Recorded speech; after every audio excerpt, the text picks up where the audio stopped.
పెద్దయ్య, పెద్దయ్య, మీకు ఒక విషయం చెప్పాలి. ఏంటమ్మా? మా ఊర్లో ఆ బోకరున్నాడు కదా, అతను మా నాన్నకి వ్యతిరేకంగా కోర్టులో సాక్ష్యం చెప్పడానికి ఒప్పుకున్నాడు పెద్దయ్య. అవునా? అవును పెద్దయ్య. సాంబవి అమ్మగారు ఆ బోకర్తో మాట్లాడడం నేను విన్నాను. అతను దొంగ సాక్ష్యం చెప్తే మా నాన్నకు శిక్ష పడుతుంది పెద్దయ్య. నాన్నకు వ్యతిరేకంగా సాక్ష్యం చెప్పొద్దని మీరు అతనికి చెప్పండి పెద్దయ్య. వాడు ఊళ్ళో లేడమ్మా, కొద్ది రోజుల క్రితమే ఊరు వదిలి వెళ్ళిపోయాడు. వాణ్ణి నేను పట్టుకుంటానుగా, నువ్వు కంగారు పడకు, సరేనా? పోనీ.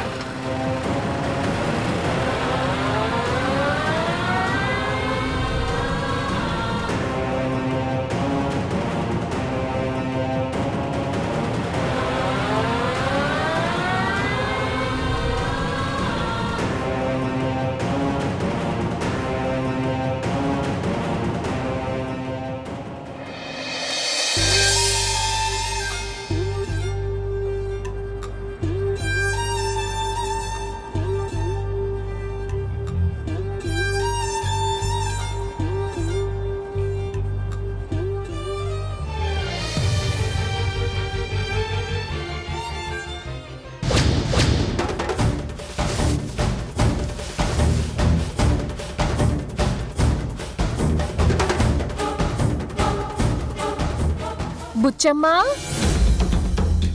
బుచ్చమ్మా, బుచ్చమ్మా,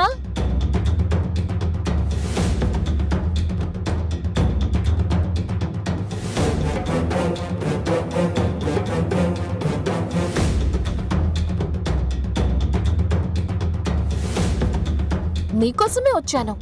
దేనికమ్మా? నీకోసమే ఇది తీసుకొచ్చాను. నాకెందుకమ్మా? ఎప్పుడు చూసినా నువ్వు ఇలాంటి సాదా చీరలే కట్టుకుంటున్నా.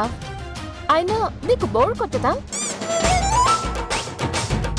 ఇలాంటి ఖరీదైన పట్టు చీరలు కట్టుకునే స్తోమత లేదని నాకు తెలుసు. పని వాళ్ళకి కూడా ఖరీదైన చీరలు కట్టుకోవాలని, ఒంటి నిండా నగలు వేసుకోవాలని ఉంటుంది కదా. ఆడవాళ్ళకి ఎలాంటి కోరికలుంటాయో నాకు తెలుసు బుచ్చమ్మా. అందుకే ఇదిగో నీకు ఈ పట్టు చీర తీసుకొచ్చాను. ఇదిగో కట్టుకో. నాకేం వద్దమ్మా. నీకు కావాలా నన్ను అడగడానికి మొహమాట పడాలి గాని నేను ఇస్తుంటే తీసుకోవడానికి మొహమాట పడ్డమేంటి? తీసుకో.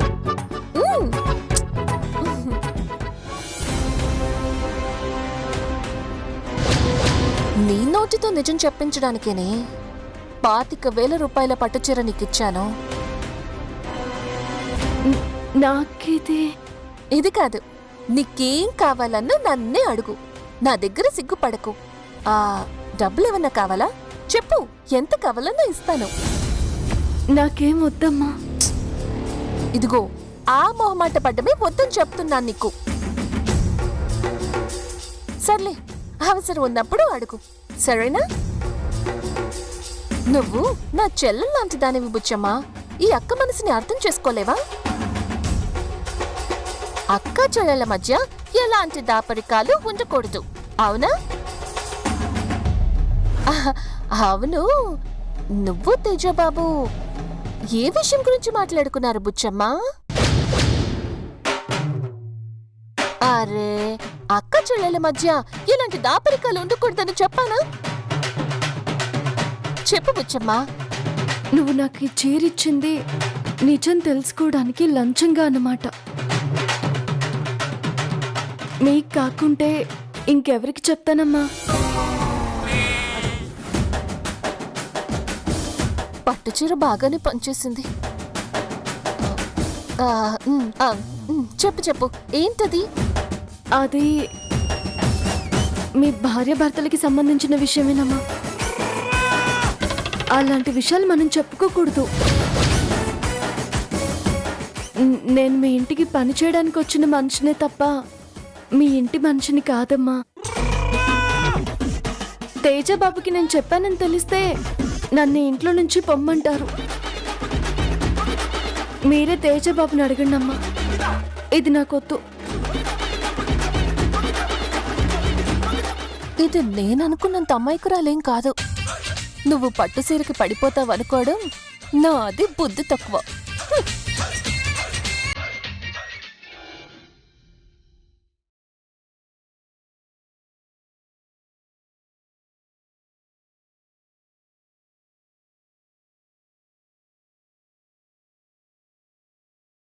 మీ నాన్నగారు మీకోసం అంత దూరం నుంచి వచ్చారు. మిమ్మల్ని చూడాలన్న ఆశతో వస్తే మీరు కళ్ళు తెరిచి మీ నాన్నగారిని చూడకపోవడం అన్యాయం కదా బాబుగారు. మీ నాన్నగారు మీతో అంత ప్రేమగా మాట్లాడారు, ఎంతో బాధపడుతూ మిమ్మల్ని పిలిచారు, మీకోసం చిన్న పిల్లాళ్ళ ఏడ్చారు. అయినా కూడా మీలో చలనం రాలేదేంటి బాబు? మీ నాన్నగారి మీద మీకు నిజంగానే ప్రేమ లేదా బాబు? ప్రేమే ఉండుంటే మీరు కళ్ళు తెరిచి మీ నాన్నగారిని చూసుండేవారు. నా కోసం బాధపడొద్దు నాన్న అంటూ పెద్దయ్య గారిని ఓదార్చేవారు. కన్న కొడుకైన మీరే మీ నాన్నను అర్థం చేసుకోకపోతే పెద్దయ్యని ఇంకెవరు అర్థం చేసుకుంటారు బాబు? చెప్పండి అరుణ్ బాబు గారు.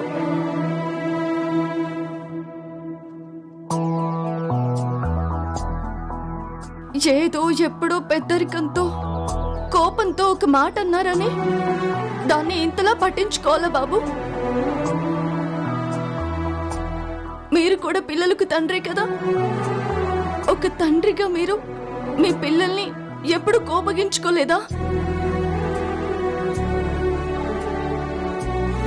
మీ పిల్లలు కూడా మీతో మాట్లాడడం మానేస్తే ఆ బాధ ఎలా ఉంటుందో మీకు కూడా తెలుస్తుంది అరుణ్ బాబు.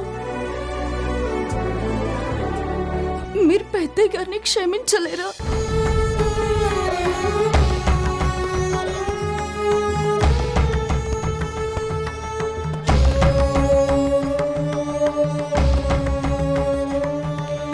మీ పిన్ని గారు పెద్దయ్య గారిని అవమానించి పొమ్మంటుంటే నా గుండె తరుక్కుపోయింది. పెద్దయ్య పరిస్థితి చూసి నేనే తట్టుకోలేకపోతున్నాను.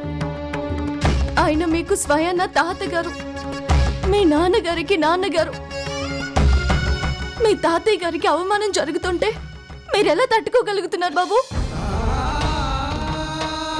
రావద్దని చెప్తే సరిపోతుంది, వెళ్ళిపోండని చెప్తే సరిపోయేది. చిన్న మాట చెప్తే సరిపోయేదానికి అంత పెద్ద ఆయనని అంతలా అవమానించి పంపించాలా?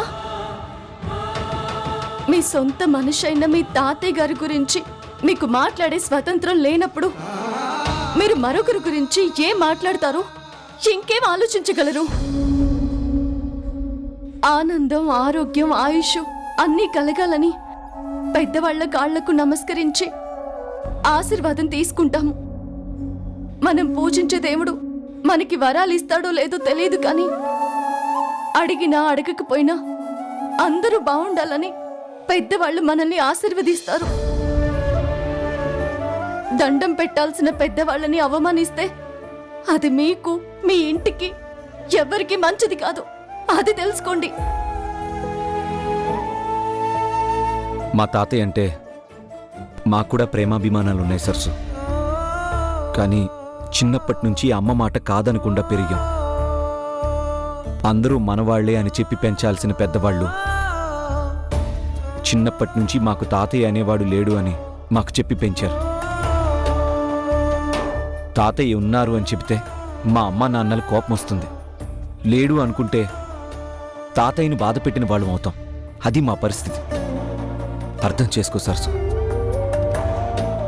ఊహ తెలిసినప్పటి నుంచి అమ్మ చెప్పింది వినడం, అమ్మ చెప్పింది చేయడం తప్ప కాదు లేదు అని చెప్పగలిగే పరిస్థితుల్లో మేం పెరగలేదు సరసు.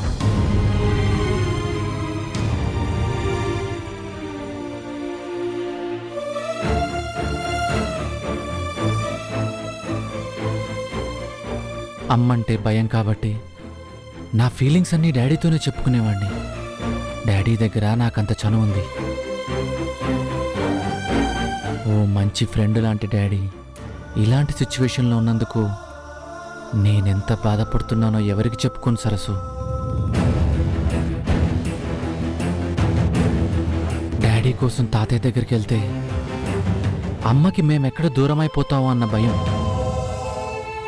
మాది భయమే తప్ప ప్రేమ లేకపోవడం కాదు. అమ్మ మీదున్న గౌరవం మా ధైర్యాన్ని భయంగా మార్చేసింది.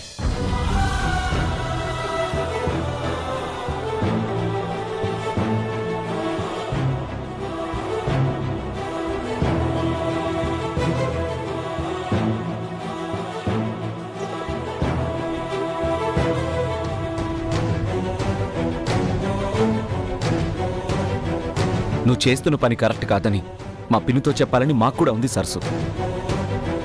కానీ చిన్నప్పటి నుంచి వాళ్ళు చెప్పినట్టు వినడం అలవాటైపోయి ఒక సిస్టమ్కి అలవాటు పడిపోయిన తర్వాత దాన్ని బ్రేక్ చేయడం నువ్వు అనుకున్నంత ఈజీ కాదు.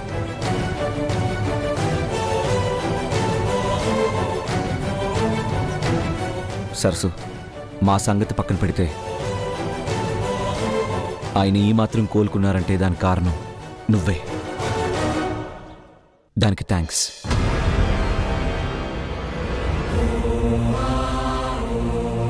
మీ పిన్నితో మాట్లాడడానికి భయపడే మీరు నేను మీ భార్యనని మీ అమ్మగారితో ఇంకేం చెప్పగలరు రాహుల్ బాబు?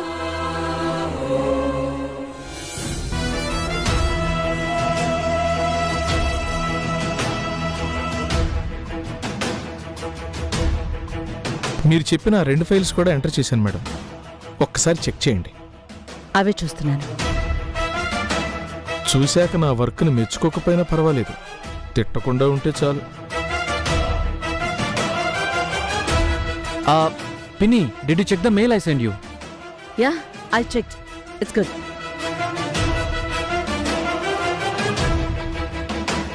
లోపల కూకున్న దాన్ని తీసుకొచ్చి నన్ను ఎక్కడ కూకోబెట్టారు? ఈవిడ గోరు ఏమడుగుతారో దేనికి తిడతారో తెలీదు. ఈవిడ ముందు కూర్చోవడం అంటే ముళ్ళు మీద కూర్చున్నట్టే ఉంటది. నేను వెళ్ళిపోవడమే మంచిది. Aunty, I have some work. నేను వెళ్తాను. ఎంతసేపు నీ రూమ్లోనే కూర్చుని ఏం చేస్తావు నువ్వు? బోర్ కుట్టదా నీకు? అంటే కాసేపు ఇక్కడే కూర్చో. కూర్చో వనజా.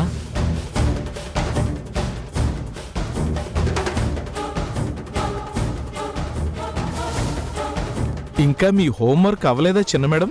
Don't disturb me. డౌటే లేదు, ఈ చిన్న మేడం ఆ పెద్ద మేడంకి జిరాక్స్ కాపీయే. ఇక్కడుండి నేను చేసేదేముంది? లోపలికెళ్ళి చేసేది కూడా ఏం లేదు కదా. వదినా, ఏంటి చిన్న మేడం? రెయిన్బోస్ ఆకాశంలో ఎందుకు వస్తాయి? How it forms?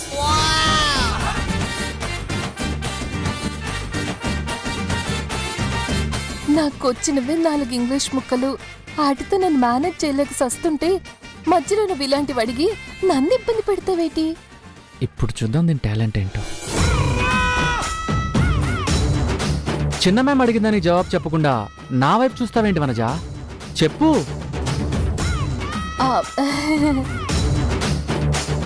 అడిగిన దానివి నేను ఒక్కదాన్నే ఉన్నప్పుడు అడిగినా బాగుండేది కదా. వీళ్ళందరి ముందు అడిగేసి నన్ను ఇబ్బంది పెట్టినావు కదే. ఇప్పుడు నేనేటి చెప్పాలో తెలియడం లేదే గుంట.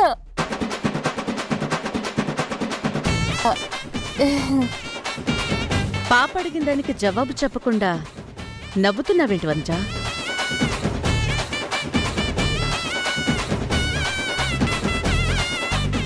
I will tell. అంటే చిన్న పిల్ల కదా, తనకి ఎలా చెప్తే అర్థమవుతుందా అని ఆలోచిస్తున్నాను. థింకింగ్. నువ్వెలా చెప్పినా నాకు అర్థమవుతుంది.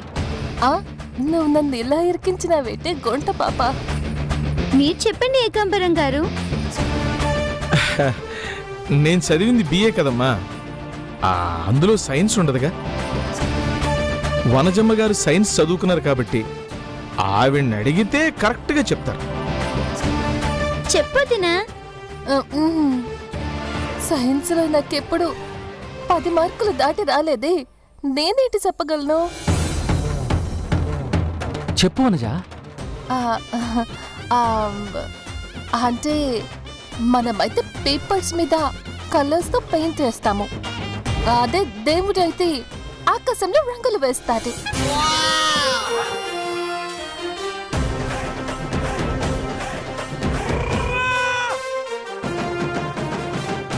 దేవుడు వేసిన రంగుల్ని మనం రెయిన్బో అంటాం అన్నమాట. Yeah.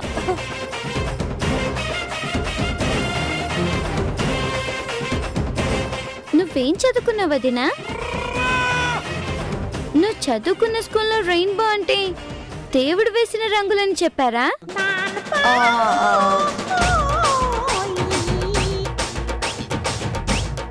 Rainbow is produced after the rain by reflection, refraction, and light dispersion process in droplets of water.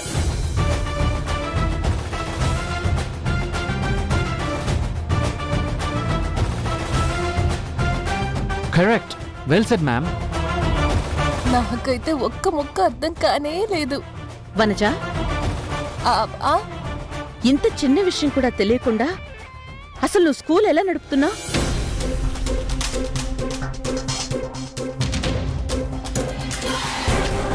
ఆ, ఆ, అంటే చిన్న పాప కదా, అంత ఇంగ్లీష్ చెప్తే ఏం అర్థం అవుతుందని అలా జస్ట్ పెయింటింగ్ అని చెప్పానన్నమాట. నేను చెప్పింది ఇంగ్లీష్ కాదు, సైన్స్.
ఆ ఫోటోలు ఎవరు తీసుంటారు?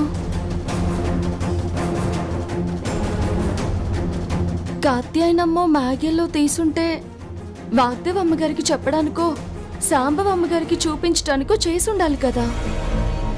అలాంటిదేమీ చేయకుండా ఏమీ తెలియనట్టు ఎందుకు మాట్లాడకుండా ఉంటున్నారు? ఏదో చెయ్యాలి, ఏదో సాధించాలి, ఏదో విధంగా భయపెట్టాలనే ఉద్దేశం లేకపోతే ఫోటోలు తీసినోళ్ళు వాటిని రాహుల్ బాబుకి ఎందుకు పంపిస్తారు?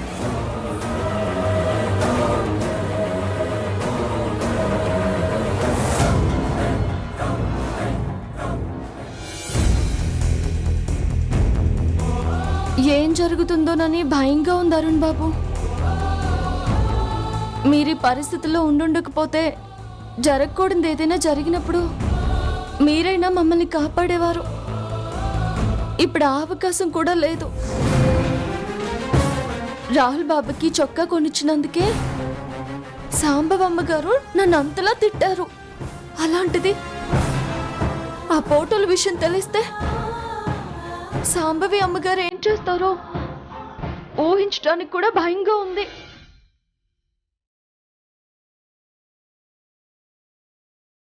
ఇక్కడ నన్ను అర్థం చేసుకునేవాళ్ళు, నాకు సాయం చేయగలిగే వాళ్ళు మీరు తప్ప ఇంకెవరూ లేరు.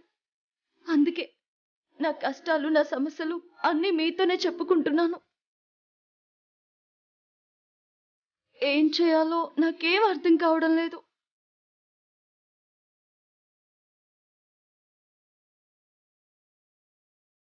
అరుణ్ బాబు గారికి నాన్నంటే ఎంత ఇష్టమో నాకు తెలుసు.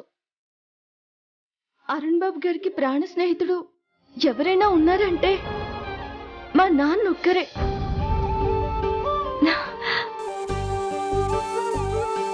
అరుణ్ బాబు గారి చిన్నప్పటి తీపి జ్ఞాపకాల్ని నాన్నొక్కడే చెప్పగలడు. నాన్నని అడిగి తెలుసుకుంటే ఏదైనా ఉపయోగం ఉంటుంది, తప్పకుండా ఉంటుంది. నాన్నని కలిసి ఈ విషయాలన్నీ తెలుసుకుని ఆ బోకర్ విషయం కూడా చెప్పి జాగ్రత్తగా ఉండమని చెప్పాలి.